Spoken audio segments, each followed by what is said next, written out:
Your Google TV feels cluttered, slow, and messy? Today, I'll show you simple tweaks to make Google TV look clean, minimal, and smooth.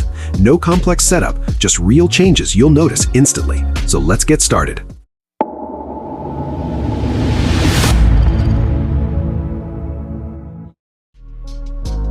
Open System Settings on your Google TV.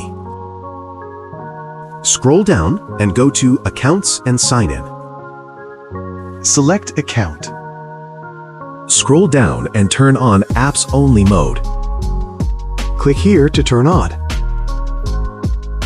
Now your Google TV looks clean, simple, and easy to use. No clutter, no distractions.